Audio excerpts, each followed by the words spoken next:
Hi, everybody. Welcome back to another episode of Know to Grow, a light to heavy duty podcast. I am Chandler Kohn with Focus Investment Banking, an automotive, medium, and heavy duty M&A and capital raising platform in the space. Today, I have on Joe Lewis with NXG Truck Bodies. Welcome, Joe. Hey, Chandler. How are you doing today? Doing fantastic. I am from Mount Pleasant, South Carolina, and you were in Mount Pleasant, Texas. I am. Yes, sir. You're east of Dallas, and I'm in the Charleston area. So good minds think alike there. Tell us a little bit about NXG. It stands for Next Generation. You guys the business was just started recently, and want to hear about a little bit about what you do. And we're going to go into how you've grown the business, and we'll continue to grow the manufacturing operation. Yeah, thank you, Chandler. So we started manufacturing before my tenure here. Actually started manufacturing in late June of 2025. I joined the business the second week of July 2025, and we are virtually a greenfield startup. So the team and founders built this organization from the ground up, literally. What we're standing in today was a hayfield 18 months ago, and they built the facility and started the business and the brand over the last 18 months to build truck bodies. We're a purpose-driven manufacturing company focused specifically on flat deck truck bodies today, all steel bodies as we sit here in April of 2026. That is fantastic. And you're on 110,000 square feet, I believe. And yes, sir. How many employees do you have? Today, we've got about 90 employees. We have had to significantly increase employment over the last 30 days due to some increase in demand from the marketplace. So about 30 days ago, we were 65 employees, and we're right at 90. We should cross 100. It feels like, probably third quarter, early fourth quarter of this year. That's fantastic. Congratulations to you guys. And let's talk about the origin and maybe the gap here in the market. Obviously, you had a problem to solve. NXG is the solution. Truck bodies, have they remained largely unchanged for the past 1 or 2 decades? Yeah, they have. I would say actually for the last 3 decades, truck bodies have largely remained unchanged. A little bit about it: Next Generation Truck Bodies, or NXG. 2 of our 3 founders actually owned one of the largest manufacturers in the space, CM Truck Bodies. At one point, I was the guy that kind of globalized that business. I worked at CM as the vice president and general manager, mainly focused on the commercial side of the business from 2012 to 2024. And, CM was kind of the pioneer of that business. So Jeff Jackson, one of my partners, actually welded the first CM truck bed. And he's here in this building with me today. So he's out in the shop welding bodies or leading our welding team and manufacturing team. He's also very involved in the product design and the layout of our manufacturing facility. He's actually laid out what we know as NXG today himself. One of my other partners, Ricky Baker, was the founder and owner for 40 years of Big Tex Trailers here in Mount Pleasant, Texas. And then my fourth partner is Steve Courageous. He was actually a president of Big Tex and CM Truck Beds at one time in their careers. And I worked with those guys previously at Big Tex and CM. Fantastic. Tell us a little bit about why the truck bed industry has been stuck the past 30 years in terms of innovation and maybe service and really capturing what customers want. Yeah, so to address that point, I think the market has largely been unchanged, and it's been unchanged because of lack of engineering expertise in the business and probably lack of strategy. I think when you look at many of the truck body manufacturers in the industry today, most truck body manufacturers in the flat deck space are focused on something other than flat decks. So when I was at CM, that business was a part of a larger, more professionalized trailer organization. At one point, it was a $2 billion organization, probably 80 to 85% of that was made up of trailer manufacturing businesses. So that portfolio was real focused in the trailer space. There's other manufacturers out there that are really focused on trailers and not truck bodies. So truck bodies are kind of in the back seat where the front seat is trailers.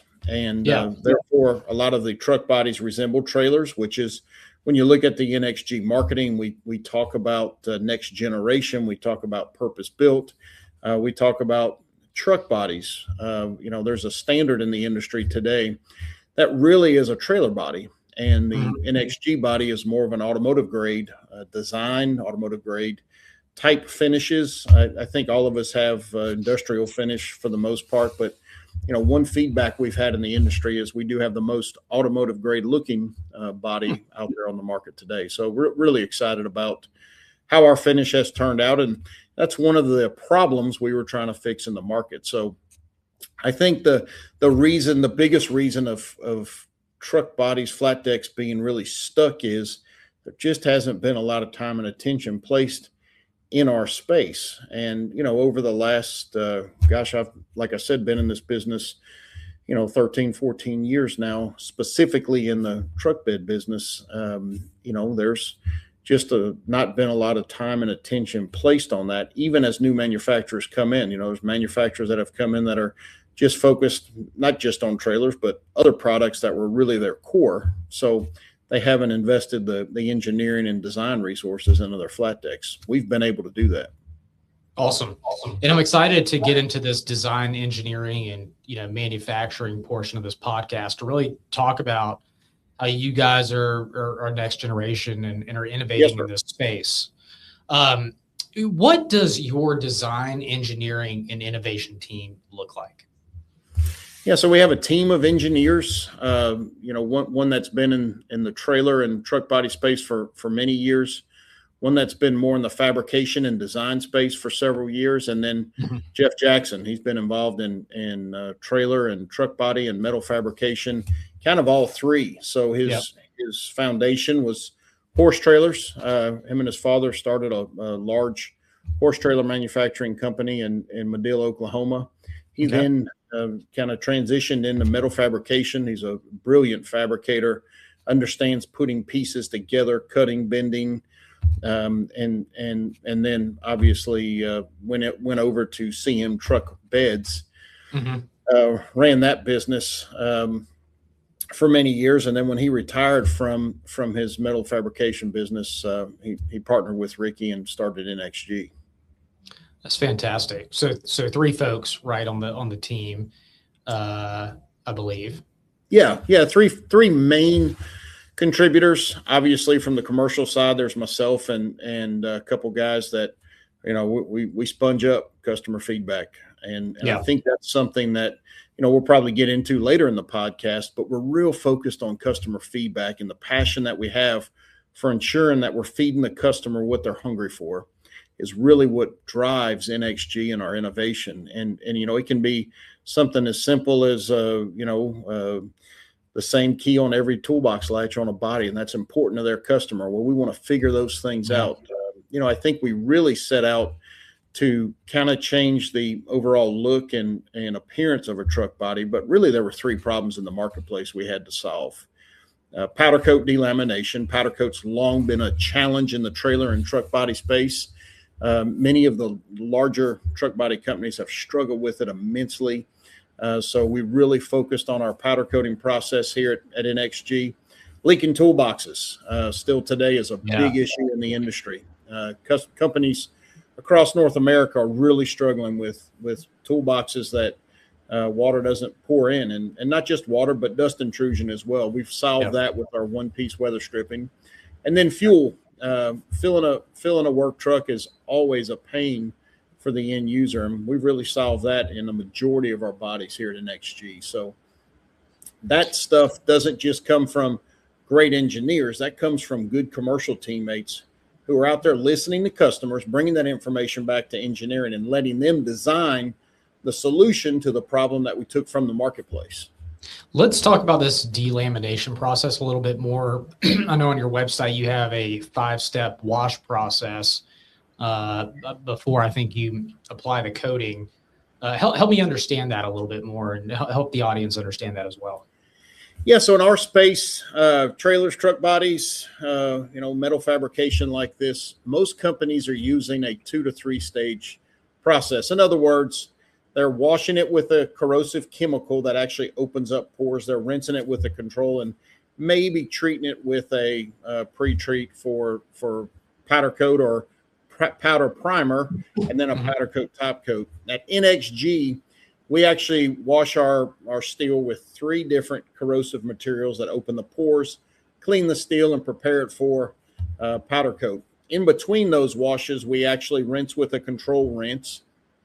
And before we actually wash that material, we actually DA it with sanders to ensure that the metal is smooth, the pores are prepared for the washes, and that way, when that metal enters the primer booth, that metal is very clean.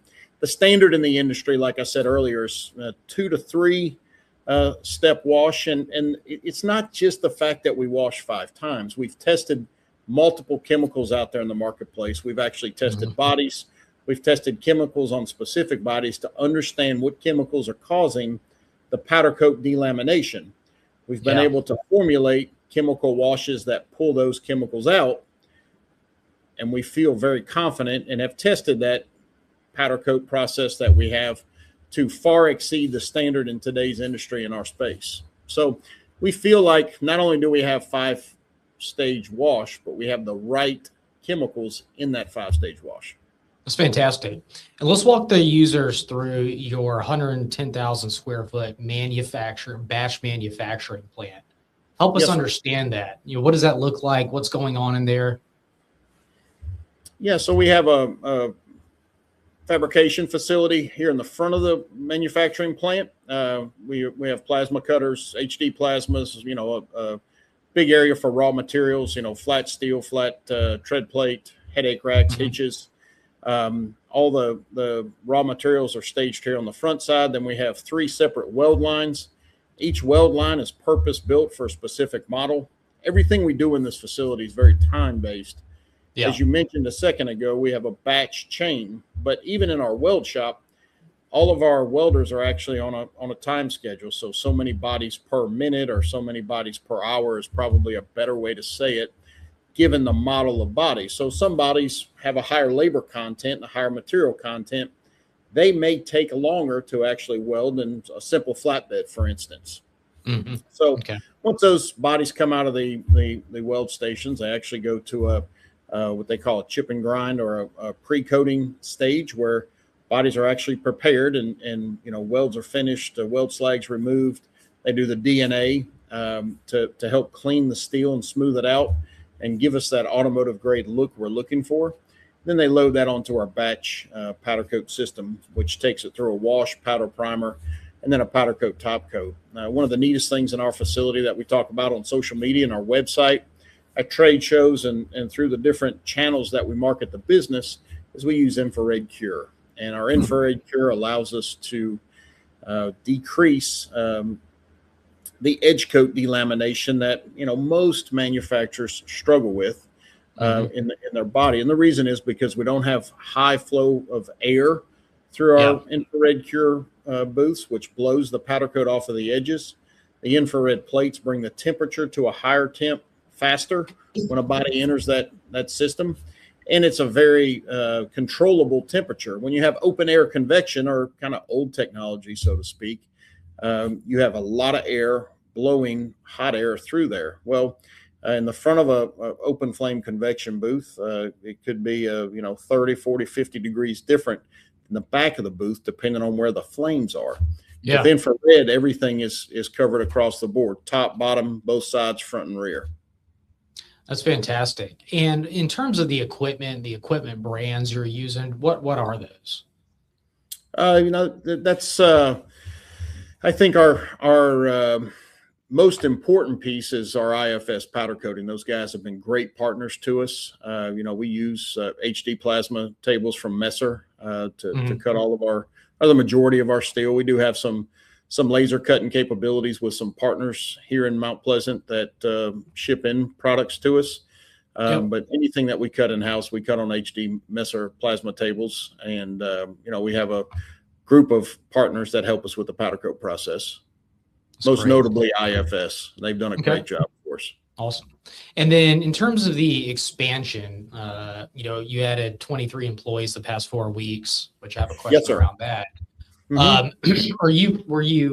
this to fulfill demand, or are you building capacity to fill expected demand? No, this is to fulfill demand. We got out ahead of it in January and February. We had forecasted scheduled demand.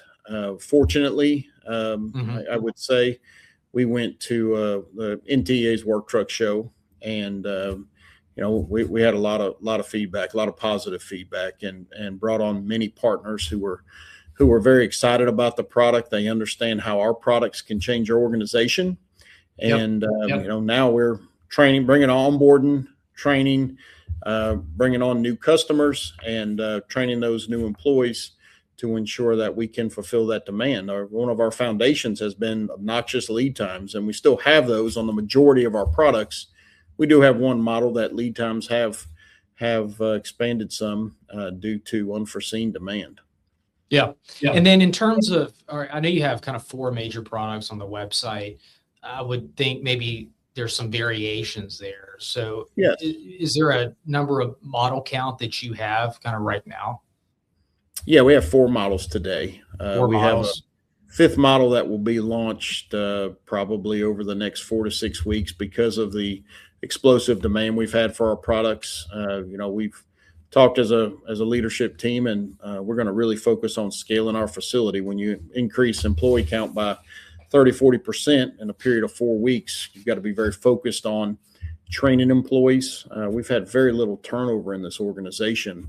Good. So the good thing is we have a lot of experience, but when you bring this high percentage of new employees in, it's very important that those new employees are trained to the NXG way and the NXG quality standards, and they understand the quality processes that we have in place.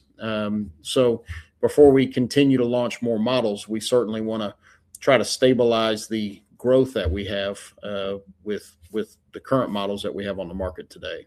Okay. And then how did you go about developing the training program? This is something that we, talk about a decent amount, particularly at the shop level in the heavy duty space or the medium duty space. Well, you obviously have to have a template. You have to have something to talk about for a couple hours at a time. What does that training development look like for you guys? Well, we do it a couple different ways. If it's weld training, we have outside consultants that come in.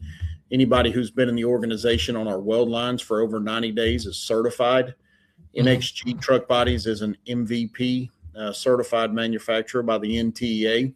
So you have a group of choices that you can use for accreditation or certification, and we chose to certify our welders. We thought that was the biggest, most important part of having good quality welds is certifying them.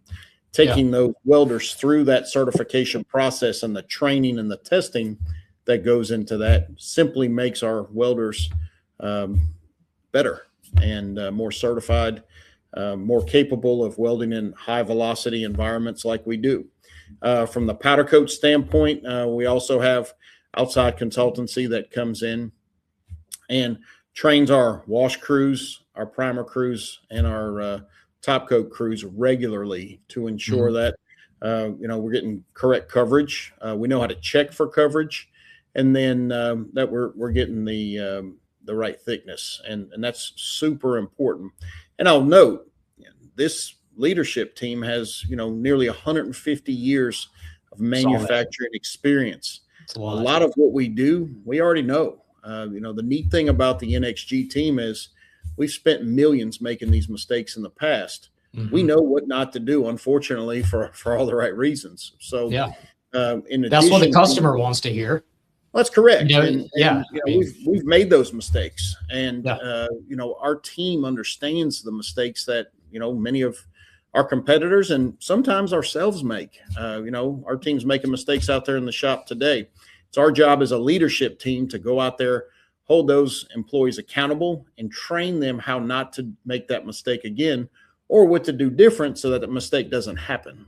hmm And one of the most important roles, at this size company, in my opinion, and what I see in the heavy duty space or medium duty for that matter, is having a good GMs or good middle management, Hmm. because you can't watch 90 people at one time. So You can. tell us about a little bit about what that middle management looks like for you, if you have middle management. Certainly. Yeah, we have middle management throughout our facility.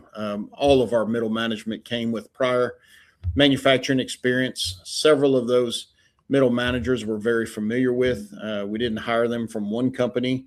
We very strategically tried to find those guys at different organizations here and around Titus County. Our operations manager out in the manufacturing shop came from a large truck body manufacturer, years of experience from when he was just starting his career. And then we've got a couple guys out there that have a lot of experience in metalworking and our fabrication side. And then down on our our coating and our trim line, those guys come from other manufacturing companies with coating and trim experience. Yep. So they understand the quality standards that we're putting in place, how to enforce those, and how to train those employees that are doing that. So if it comes down to decals being straight, the little things that make a difference, toolbox doors sealing correctly, toolbox weather stripping being applied correctly, those guys understand that, and they're able to coach and train our teammates how to do it correctly and enforce it each and every day. Yep. And let's get into this culture question. I always ask this when there's a decent sized team, but quality and integrity of the work is of utmost importance, right? But when it comes to building a holistic culture, doing the right thing when somebody's not looking, or being trustworthy, right? How do you develop a culture? What are you focused on? Sometimes you can't really force it. It's all about making the right hire and letting the kind of culture go where it's going to go. But how do you steer it in the right direction? We're very involved. Yep. I think we have a great culture here. It's not rare for me to be in a Walmart on the weekend with my kids. Just happened Saturday.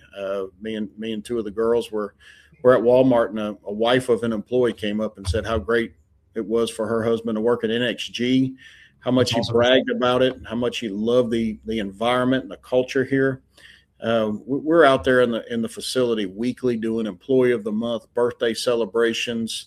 I think National Popcorn Day is right here in the next couple of days. We'll have a popcorn party. We do a lot of engagement with our employees. If there's a new teammate orientation, HR always invites us out to step into that orientation through that 4-hour process.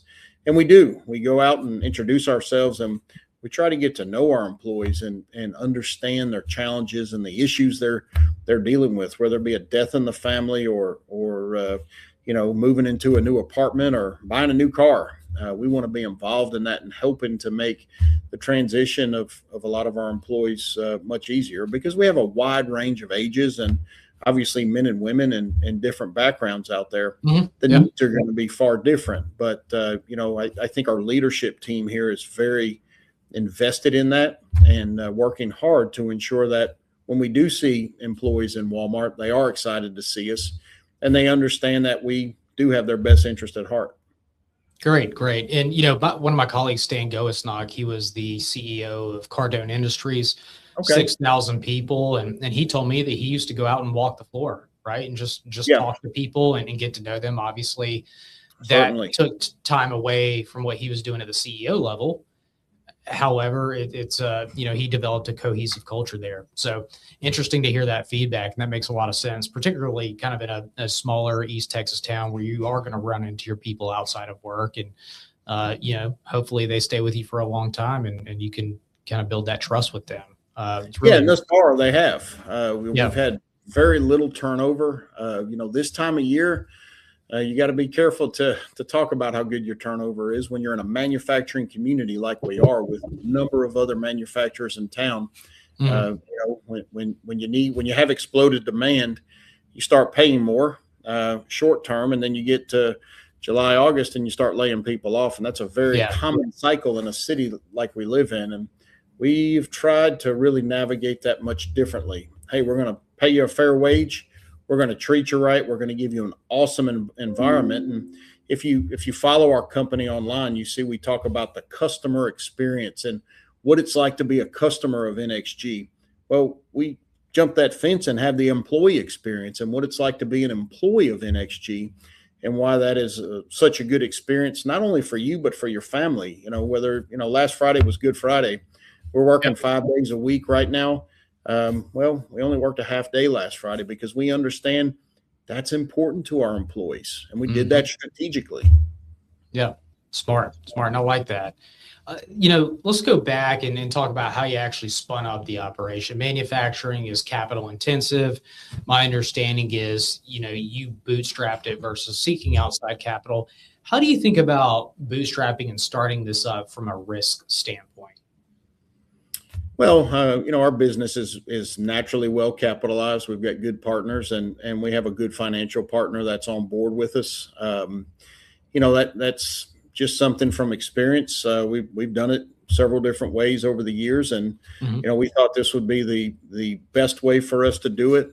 So all of our funding's local, and it seemed for us to get this organization off the ground the way we did. It made more sense for us, given the strategy that the founders had when they put this business plan together.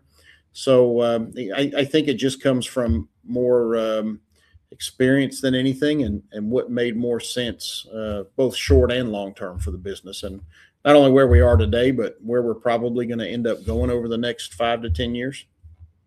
Good. And, we'll segue into product strategy here in a minute and what that vision looks like. But when you were setting up the operation, did you avoid spending where others may have initially?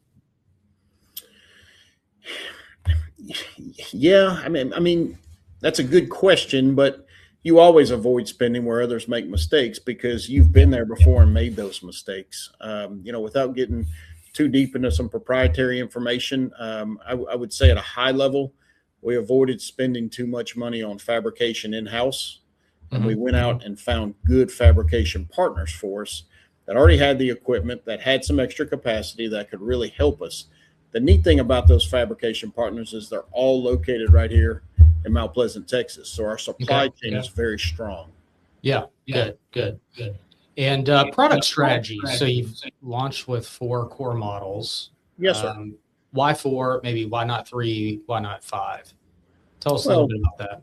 Yeah, good question. So we've been in this business so long and understand the flatbed industry, vertical, whatever you want to call it, so well.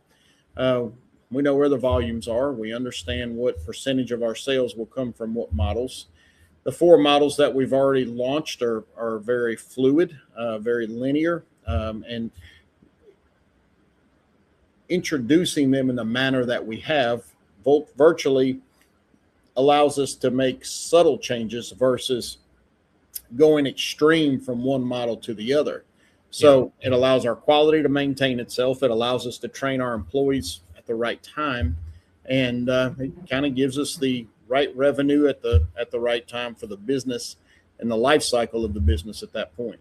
That makes sense. And then in terms of standardization versus customization of each model, is there any room for customization per each client's use case? To an extent, if the volume justifies it, we'll do some custom stuff. I was out in the facility yesterday and saw a pretty nice sized custom order.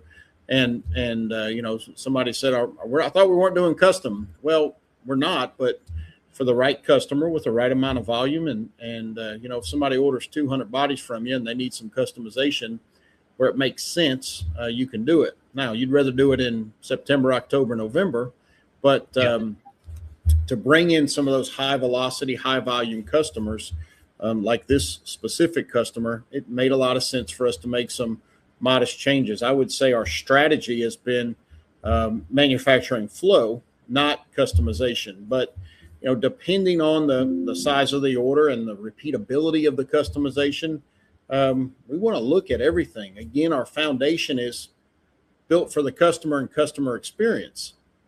Well, if you want a customer to enjoy your product more, you probably want to build it to their needs. And, we'll listen to any and everything. And if we can't build it or don't have the appetite to build it, we're pretty transparent with our customers. That's good. And then in terms of flow actual through the production facility after it's designed and engineered, how long does it take for the truck bed to come together? Yeah, so from weld to actual completion in our facility, we can get one through our facility in under 5 hours. We build one body about every 25 to 27 minutes right now. A month ago it was 40 minutes. In a month it'll be 22, 23 minutes. So as our new employees are trained and onboarded, and we onboard a few more over the next couple of weeks, that number will come down into the low 20s.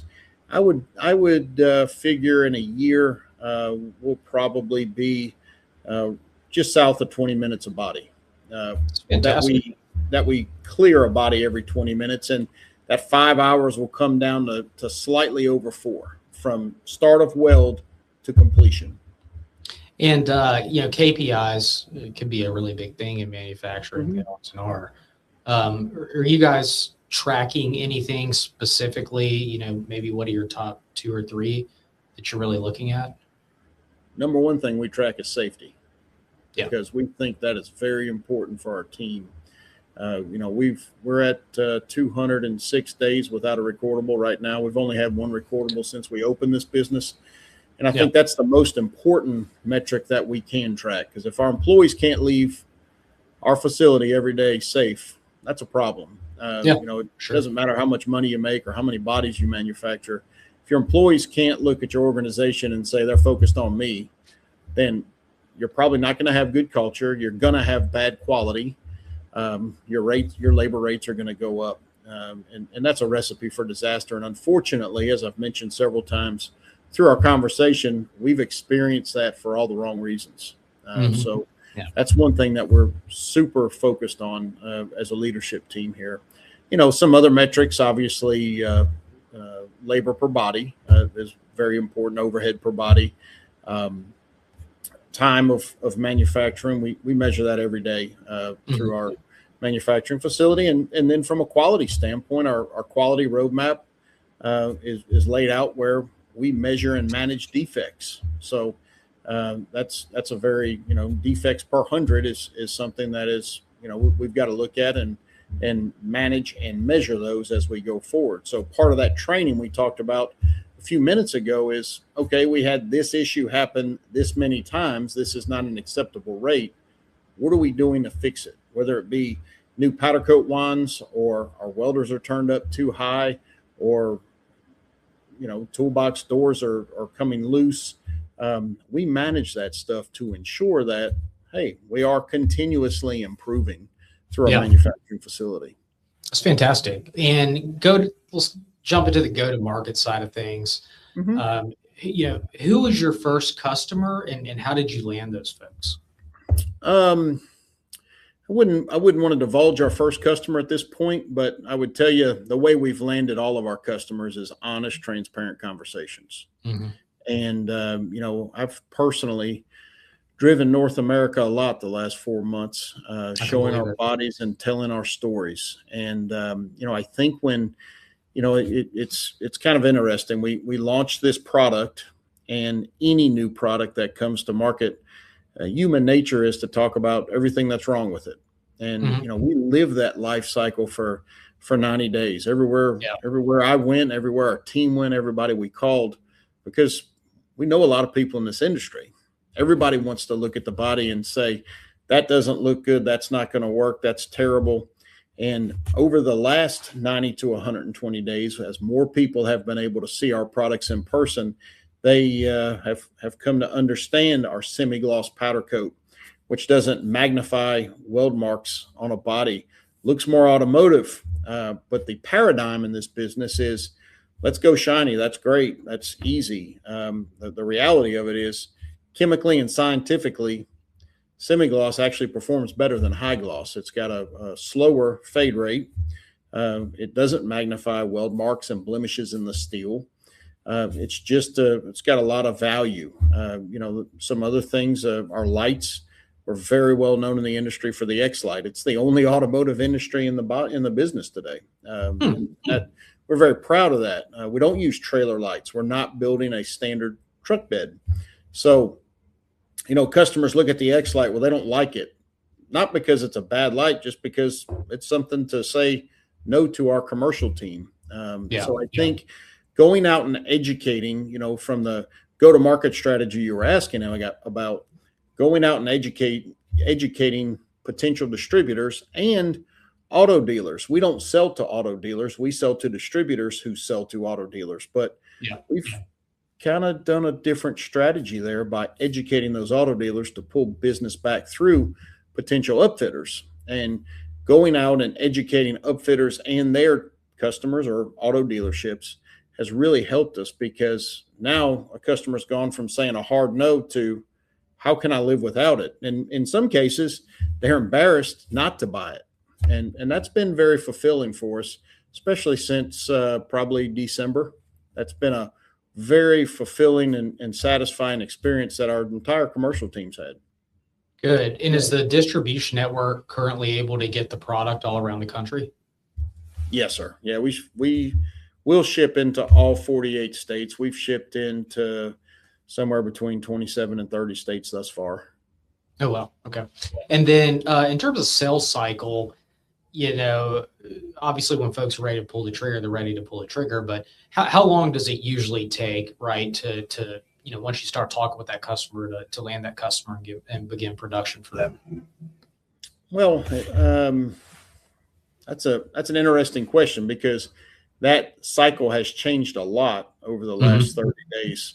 Since Work Truck Show, so many customers were able to get out and see our product. We've probably really shifted from calling out to educate customers to incoming calls that allow us to educate customers. I would say, 6 months ago, that process was probably 30 to 45 days. Today, in some cases, literally, I saw one this morning come through that we've never talked to. But somebody saw that product at Work Truck Show and they said, we're using a standard body today. We're tired of that experience. We saw what we can experience. And, quite honestly, we called one of your distributors who's been with you for 4 months, and they've used standard bodies for a long time. And they said, honestly, this is where the market's going to be in 5 years. So, that time frame and that cycle has come down significantly as our business has continued to grow. And one thing that's important to point out, 5 months ago, we had 2 models. Today we have 4. So we're covering a larger breadth of the commercial and fleet business. And because of that, we're starting to see more of those larger fleets come in our direction, who, like this distributor this morning, is just tired of the standard bodies in the industry. They're tired of rust. They're tired of a bunch of caulk. They're tired of trailer lights. Their users, their employees, their customers are tired of leaking toolboxes. Yeah. And they've been able to see some of the neat, innovative things we've done on social media. There's a video we put out here a couple of weeks ago, and it was kind of funny. I sent it to our marketing guy. Me and my daughter did it in the driveway one afternoon. We took a body and just put a pressure washer on every toolbox and opened the doors on all 4 of them. I sent that to him. I said, this is where my mind's at. I've always been a very aggressive marketer, but I think as customers have started to see some of these marketing things that we've done that really show our product, we don't have to bash another product. That's not our strategy. As a matter of fact, our strategy is not to bash anybody else. Our strategy is just to tell our story. Our story is good enough and our products are good enough that they answer so many problems that customers are facing today, they'll sell themselves. Yep. I totally agree with that. And that's a great way to approach it for any operator in the automotive space, really any space. Segueing into, closing out the podcast, where do you see NXG in the next 3 years in terms of product count, employee count, location, that type of thing? Product count, I suspect we'll have 12 to 14 models. Okay. We'll build 12 to 14 in-house. There's some opportunity for some outsourcing of a few models. I think anybody that knows me well and has been around me for a long time knows I'm not opposed to that. After all, that's how I entered the service body business. We did an outsourcing contract with a company and ended up buying them years ago, and that worked very well for us to get into the service body business. It's a faster way to market, and if we can market that product the way we market, as long as the product's good and the partner allows us to make some changes that fit the customer we're serving, we feel we can sell anybody's product if we have a little opportunity to make it our way. So, 12 to 14 models, maybe 16 models. We are about to double the facility here with a new campus that will actually bolt on to our current campus. So that will double our acreage footprint, or almost double our acreage footprint. It will give us another manufacturing facility for aluminum products. Really excited about the aluminum products coming out. Obviously, because of the success I've had in the service body space in the past, probably an opportunity for some service bodies here in the midterm, just depending on where that market's at. We do a lot of analysis of the market and really try to understand what trends are going on in the macroeconomic space of commercial truck equipment, and we'll launch those models depending on that. I think the aluminum body vertical is real hungry for some next generation product right now, some stuff that's a lot more automotive grade than what's out there in the space today. And I feel like we can really fulfill some of those appetites out there. So, over the next 3 years, we'll expand, obviously, model count. We've got to expand revenue and throughput in this manufacturing facility. And I think we'll be we won't be the largest flatbed manufacturer in the next 3 years, but we'll certainly be a much further up the ladder than we are today. Today we're probably, in North America, we're probably, 12th. I would suspect in 3 years we can be in the top 5 without a problem. That's great. And just real quick on that market analysis piece, there's tons of reports you can buy that are expensive. But how are you guys going about it? Is it mainly talking to folks, hearing what customers want? Is it paying for expensive reports? What does that look like? Well, a variety. We do it all. We've done this so long. We are very proud to be a member of the NTEA. We utilize some of the stuff they offer through Work Truck Cert and S&P. Those guys have just started a great partnership with Work Truck Cert, and there's some good data there. There's also what's going on in the macro truck space. Truck equipment is very dependent on truck sales. The NTA puts that in NTA News every month, so that's pretty easy to get. We can also buy some stuff directly through S&P, which we've done in the past, and have started to do here at NXG. So we can manage and measure markets across the country broken down by BTAs or DMAs across North America, and understand the different classes of trucks. And we understand what bodies fit those classes very well. And then there's a fleet cycle, understanding the fleet cycle. So we're able to get feedback from, economists, customers, and then data. And we take the combination of the three and put those together. And we've got a lot of experience doing that. We've done that for years. That's awesome. That's fantastic. I appreciate you answering that question. And let's wrap up. If you had one piece of advice to give to somebody looking to scale or maybe even start a manufacturing or remanufacturing operation, what is that one piece of advice around growth and scalability? Well, I've never had a shortage of words. I don't know if I can give you one piece of advice, but if there was just one piece of advice, I would say that the most interesting, most valuable thing we've done here is had a strategy and worked it. Has our strategy changed? Certainly, yes. Things are a lot different than they were 90 days ago when we did the budget. I just looked at our finance director and said, we need to forecast the business. And it's like, I know we just did the budget, but we need to reforecast the business. The world's different. The market has seen our product. The market has really seen our marketing, and people are liking what they're seeing.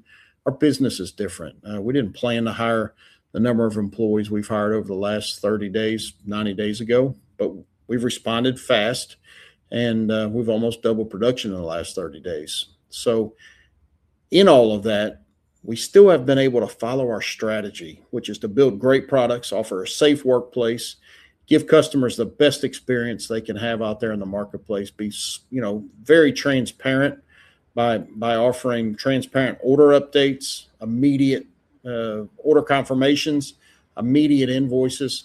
Some of the things that companies really want to do, but they don't know how to do, we're already doing in our first year. So I would say develop a good strategy. Think about everything you can think of, map it out, and work it.